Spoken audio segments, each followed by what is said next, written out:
Thank you, Bashar. Thank you. Good day. And good evening. Oh, all right. Good evening.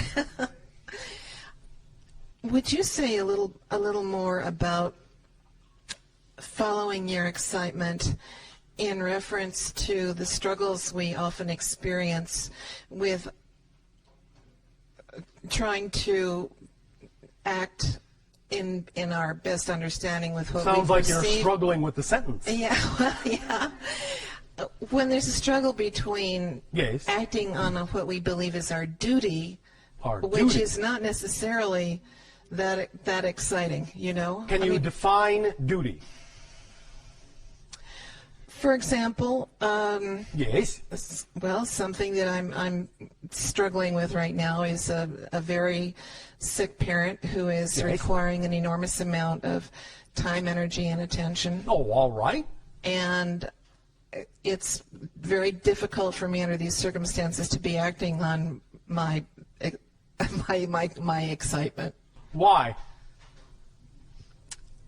Because most of my time, attention, and energy are taken up by responding to her needs. So, why are you making an association between one situation and another? How can you not? Good question. You can not. All it takes is a little inventiveness and imagination and trust that where you are choosing to be is where you need to be if you're choosing to be there. Let's explore this. I'm going to give you an example we have used before.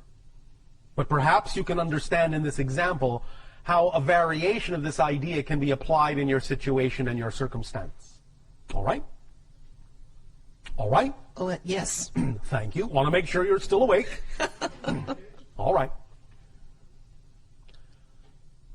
Many people on your planet have been given belief systems that say, this cannot be something that gives me joy. This cannot be done as a living. This will not work. This makes this impossible. And all sorts of other belief system limitations that become self-fulfilling prophecies, self-reinforcing realities, experiences. People on your planet who have a different way of looking at things, who have different belief systems about what is and isn't possible, don't experience those limitations. Their reality reinforces for them the understanding that they can do this and do that. Like I said, it's not this or that, it's this and that. But it is often a limitation of imagination, a limitation of definition that allows an individual to believe that certain things cannot happen if they don't happen in a certain specific way. And it is relaxing the definition about how you think something must happen, how it needs to happen, how it can happen, relaxing those definitions that will allow you to actually experience how it will happen, but maybe not in the way you expected, maybe not in the way you were taught to believe it has to happen. You need to really stretch your definitions to include other ways, unexpected ways, creative ways in which you can act on your joy, while at the same time expressing your love for your parent. Do you follow? Yes. Now, before we continue, understand that this also extends to the idea of taking care of your parent. If you are willing to expand your definitions about what is possible in your reality instead of coming from a very limited point of view about how things must be done, as you say, duty, the idea is that even the caretaking of your parent could be being done in a very different way that's far more representative of your joy and your excitement.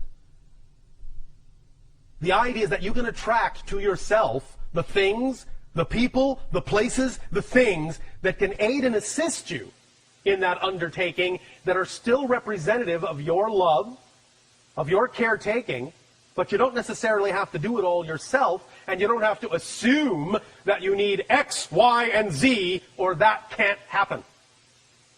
You need to relax your definition of abundance. Because abundance is just the ability to do what you need to do when you need to do it. That's it. That's it. That's the definition of abundance. And if you think you don't have what you need to do what you need to do, then it is simply your definition of abundance that is limited, that is allowing you to experience the limitation in your life. The example of a woman whose great joy was to simply tell stories to her children illustrates the point. That was the most exciting thing she could think of to do. And she did it with absolute flair. It was her joy. So she put everything into it and told astonishing, vivid, imaginative, creative stories to her children. So much so that they began inviting their friends over to listen to these stories, and they became enraptured by these stories, captured by these stories, caught up in these stories. So much so that they started inviting their parents over to listen to these stories, and they became caught up in these beautiful tales that she would weave. So much so that they began to give her money just to tell them stories, to invite her to different houses just to tell her stories. And before you know it, she was making a living just telling stories because that's what she loved to do. And her reality supported her. In that simple thing, she became capable of being completely and utterly and totally supported in her life. Whereas, if she had had the belief system that said, well, yes, I have time to tell stories, but how's that going to help me? How's that going to support me? How is that going to do anything when I'm stuck at home? If that's the way she had thought, she would not have had the ability to do any of that. But she didn't think that way. She didn't believe that way. She didn't even give it a second thought. She just did what was exciting to her, where and when she could. She acted on her excitement to the best of her ability and simply allowed the excitement to bring the synchronicity, to bring the support, to bring the abundance, to bring everything she needed to her. I know beyond a shadow of a doubt that you can too. Why? Because you exist. And you have all the same attributes and all the same qualities that she does. Yes? This is very helpful. Thank you. Our unconditional love